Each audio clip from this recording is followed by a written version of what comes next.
नमस्कार दोस्तों, आप सभी को रैपिड एजुकेशन चैनल की आज के डे 2 में स्वागत है। आज हम हिंदी की वाक्य रचना के बारे में बताने वाले हैं। उससे पहले संज्ञा, सर्वनाम, क्रिया और क्रिया के रूपांतर, काल, ये सब मैंने वीडियो पहले डाला था, इसलिए उसका विस्तार से मैं नहीं बता रही हूँ। और ध्वनियों के वर्गीकरण का आधार ये भी डाला था। ध्वनियों का वर्गीकरण कैसे होता है ये भी, खंडी स्वनिम, खंडियतर स्वनिम, ये सब विस्तार से मैं पहले ही वीडियो में डाल चुके हैं, तो वो मैं बता नहीं रही हूँ। शब्दों के भेद भी मैं बता चुकी हूँ। तो शब्दों के भेद, ध्वनियों के वर्गीकरण, क्रिया के रूपांतर, काल, भूतकाल तक बताया था। वर्तमान और भविष्य काल का मैं नहीं डाला था। और तब तक आप वो सब आप देख लीजिए, तो आपको वो सब आसानी से पता चल जाएगा। अब मैं हिंदी की वाक्य रचना के बारे में बताने वाली हूँ। वाक्य क्या है? वाक्य शब्दों का सार्थक समूह जिसमें वक्ता के कथन को पूर्णता व्यक्त करने की क्षमता हो, उसे वाक्य कहते हैं। यानी वाक्य में पूरी तरह से उसका जो मतलब है वो सामने वाले को पता चल जाना चाहिए, वही वाक्य है, सार्थक समूह है। वाक्य में दो चीज़ें इम्पोर्टेंट होते हैं, उद्देश्य एवं विधेय। राम ने किताब पढ़ी, इस वाक्य में राम उद्देश्य है और किताब पढ़ी विधेय है। यानी जो कहा जाता है वो विधेय है और जिसके बारे में कहा जाता है वो उद्देश्य है। यानी जो कह रहे हैं वो विधेय है और जिसके बारे में कहा जाता है वो उद्देश्य है। अगले हम वाक्य की भेद की तरफ चलते हैं। रचना की दृष्टि से वाक्य के भेद 3 प्रकार होते हैं: सरल वाक्य, संयुक्त वाक्य और मिश्रित वाक्य। सरल वाक्य क्या है? साधारणतया एक उद्देश्य और एक विधेय होते हैं, एक सरल वाक्य कहलाते हैं। संयुक्त वाक्य वो है जिसमें 2 वाक्य होते हैं लेकिन दोनों अलग अलग वाक्य होते हैं, जिसमें कोई कनेक्शन नहीं होता। नहीं, संयुक्त वाक्य 2 अलग अलग वाक्य होते हैं, वो अपने आप में दोनों एक एक वाक्य होते हैं। मिश्रित वाक्य वो है जिसमें एक वाक्य होते हैं और उसमें एक सहायक वाक्य होते हैं। उदाहरण देखिए, मैं घर गया। मैं घर गया ये शब्द क्या है? सरल वाक्य है। और मैं घर गया और वो आया या सो गया ये शब्द क्या है? संयुक्त वाक्य है। वो इसलिए कि सो गया एक अलग वाक्य है और मैं घर गया एक अलग वाक्य है, ये संयुक्त वाक्य। सरल वाक्य, मिश्रित वाक्य कैसे होता है? ये वही लड़का है जो मैं बाज़ार से मिला था। यानी इसमें क्या है? एक कनेक्शन है, ये वो लड़का है जो मैं बाज़ार से मिला था। ये पूरा वाक्य मिलकर ही एक अर्थ को सूचित करता है। यानी ये एक वाक्य होता है और उसमें एक उपवाक्य होता है, ये मिश्रित वाक्य। और संयुक्त वाक्य है, 2 अलग अलग वाक्य मिलकर बनते हैं। और सरल वाक्य क्या है? एक सरल वाक्य होता है। और अर्थ की दृष्टि से वाक्य के भेद होते हैं। विधानार्थक, राम घर गया, ये नॉर्मल है। निषेधवाचक, निषेधवाचक क्या है? राम घर नहीं गया, निषेध होता है उसमें। आज्ञार्थक, राम घर जाओ, आज्ञा होता है। और प्रश्नवाचक, क्या राम घर गया, ये प्रश्नवाचक होते हैं। विस्मयादिबोधक, अरे राम घर गया, इच्छावाचक, भगवान राम का भला करे। संदेहार्थक, शायद राम घर गया। संकेतार्थक, यदि आप आते तो राम घर जाता। ये क्या है? अर्थ की दृष्टि से वाक्यों के भेद है। अगला है वाच्य। वाची क्या है? 3 प्रकार के होते हैं, कर्तृवाची, कर्मवाची और भाववाची। कर्तृवाची में क्या है? कर्ता इम्पोर्टेंट होते हैं, कर्मवाची में कर्म इम्पोर्टेंट होते हैं, भाववाची में भाव इम्पोर्टेंट होते हैं। कर्तृवाची का उदाहरण है राम घर गया, राम घर गया, ये क्या है? कर्तृवाची का उदाहरण है। कर्मवाची कैसे होता है? पुस्तक राम द्वारा पढ़ी जाती है। यहाँ पे पुस्तक कर्म है और कर्म इम्पोर्टेंट है। या कर्मवाची में पुस्तक राम द्वारा पढ़ी जाती है, कैसे लिखते हैं? राम पुस्तक पढ़ता है, यानी वो कर्मवाची में होते वक्त क्या है? पुस्तक राम द्वारा पढ़ी जाती है। भाववाची में कैसे होता है? राम से पुस्तक पढ़ी जाती है, यानी यहाँ पे पढ़ना जो भाव है उसमें इम्पोर्टेंट हो गया है, यानी भाववाची में ये लिखा है। 3 वाची हैं, कर्तृवाची, कर्मवाची और भाववाची। अगला है राजभाषा और राष्ट्रभाषा, इसमें अंतर ये सब हम देखते हैं। राजभाषा क्या है? राजभाषा संविधान द्वारा स्वीकृत की गई सरकारी कामकाज की भाषा है। प्रारंभ में संविधान लागू होते वक्त 1950 में समय सीमा 25 वर्ष तक बताकर अंग्रेज़ी को भी राजभाषा के अंतर्गत शामिल कर दिया था, लेकिन 25 वर्ष के बाद भी अंग्रेज़ी का वर्चस्व नहीं मिटा पाया है। तो अभी भी सरकारी कामकाज में अंग्रेज़ी का इस्तेमाल भी होता है।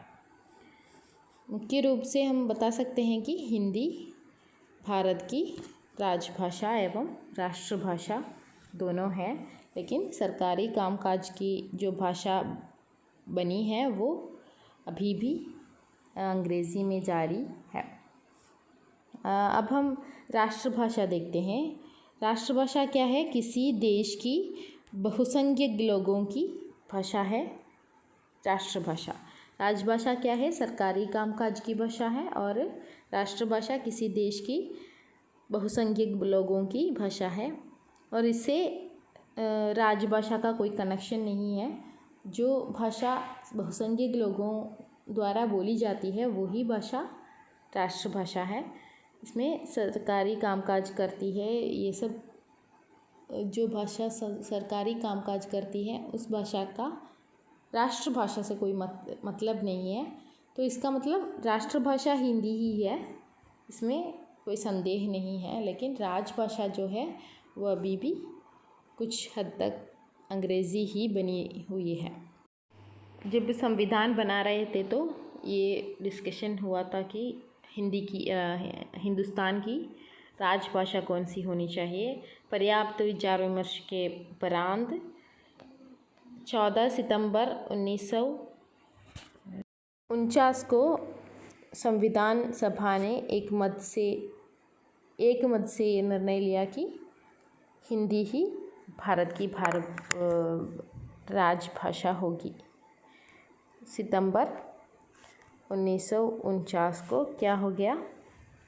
ये रूल जारी हुआ, इसीलिए ये 14 सितंबर को हिंदी दिवस के रूप में मनाया जाता है। संविधान 343 के अनुसार संघ की राजभाषा हिंदी और लिपि देवनागरी होगी। भारतीय संविधान कब जारी हुआ? 26 जनवरी 1950 को जारी हुआ। 26 जनवरी 1950 को भारतीय संविधान जारी हुआ, और 15 वर्षों की अवधि बताई थी अंग्रेज़ी को मिटाने के लिए, तो वो पॉसिबल नहीं हो सका, और अभी तक अंग्रेज़ी हिंदी की हिंदुस्तान की कामकाज की सरकारी कामकाज की भाषा के रूप में बनी हुई है। सेक्शन 344 में क्या है? राष्ट्रपति द्वारा राजभाषा आयोग एवं समिति के गठन के संबंधित विषय है। और 345, 46, 47 में क्या है? प्रादेशिक भाषाओं के संबंधी विषय है। 348 में उच्चतम न्यायालय, उच्च न्यायालयों, संसद और विधान मंडलों में प्रस्तुत विधेयकों की भाषा के संबंध में विस्तार से प्रकाश डाला है। और 49 में भाषा से संबंधित विधियों अधिनियम करने की प्रक्रिया का वर्णन है। और 50 में जनसाधारण की शिकायतें दूर करने के लिए आवेदन में प्रयुक्त की जाने वाली भाषा तथा प्राथमिक स्तर पर मातृभाषा में शिक्षा सुविधाएं देने की भाषाई अल्पसंख्यकों के बारे में दिशा निर्देश किया गया है। सेक्शन 351 में सरकार के उन कर्तव्यों एवं दायित्वों का उल्लेख किया है जिनका पालन हिंदी के प्रचार प्रसार और विकास के लिए से करना चाहिए। राजभाषा आयोग, अगला है राजभाषा आयोग। वो संविधान 344 के अनुपालन में राष्ट्रपति द्वारा 7 जून 1955 में राजभाषा आयोग का गठन बाल गंगाधर खेर की अध्यक्षता में किया गया। इसमें भाषाओं को 3 वर्ग में विभक्त किया है, का, खा और गा। का क्या है? पूरी तरह हिंदी बोलने वाले। और खा क्या है? हिंदी सभी जानते हैं लेकिन उनकी भाषा अलग होते हैं। और गा विभिन्न भाषा, हिंदी से बिल्कुल अलग भाषा बोलने वाले। का श्रेणी में जो आए हैं वो राज्य हैं उत्तर प्रदेश, मध्य प्रदेश, बिहार, राजस्थान, हरियाणा, हिमाचल प्रदेश और संघ क्षेत्र दिल्ली। ये सब क्या है? खा क्षेत्र में आते हैं। अगला है खा क्षेत्र। इसमें पंजाब, गुजरात, महाराष्ट्र, चंडीगढ़, अंडमान निकोबार ये सब आते हैं। और शेष सभी राज्य क्या है? गा क्षेत्र के अंतर्गत आते हैं। संपर्क भाषा, अगला है संपर्क भाषा। संपर्क भाषा क्या है? 2 व्यक्ति जो विभिन्न भाषाओं उस भाषा में बात करते हैं जिसे दोनों अच्छी तरह समझते हैं। दोनों विभिन्न भाषी हो तो अच्छी तरह जो भाषा हमें पता है उस भाषा में बात करते हैं। वो ज़्यादातर अंग्रेज़ी में ही सभी लोग बातें करते हैं।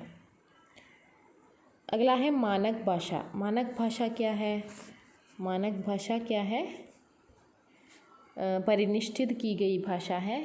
हिंदी में कई बोलियां और कई क्षेत्रीय रूपांतर होते हैं, लेकिन मानक भाषा क्या है? खड़ी बोली हिंदी में होते हैं और खड़ी बोली में ही सभी पत्र व्यवहार, सभी इम्पोर्टेंट चीज़ें यानी पत्र पत्रिकाएँ, माध्यम, शिक्षा ये सब क्या है? खड़ी बोली में होते हैं। और सभी जगहों पर हिंदी के तौर पर ये खड़ी बोली ही सिखाए जाते हैं। अगला है भाषा और बोली। भाषा और बोली में क्या अंतर है? भाषा एक बहुत बड़े भूभाग की बोली है और क्षेत्र विस्तृत होता है भाषा का। बोली क्षेत्र अपेक्षाकृत कम विस्तार से होता है। बहुत छोटे प्रदेश में क्या है? बोली जाती है। भाषा का एक मानक रूप होता है, बोली का नहीं होता। बोली सिर्फ बोलचाल में इस्तेमाल होते हैं, लिखित रूप में हमेशा ये मानक भाषा ही इस्तेमाल होते हैं। अगला है हिंदी के विविध रूप। इसमें क्या है? उर्दू, हिंदी, दक्कनी, रेख्ता, हिंदुस्तानी सब आते हैं। ये मैं विस्तार से एक वीडियो डाला था, वो मैं उसका लिंक मैं डिस्क्रिप्शन में दे रही हूँ, आप वहाँ जाकर चेक कर सकते हैं। इकाई 1 एक हद तक पूरा हो चुका है। अब क्वेश्चन आंसर सेक्शन के लिए व्हाट्सएप ग्रुप आप लोग ज्वाइन कर दीजिए। धन्यवाद।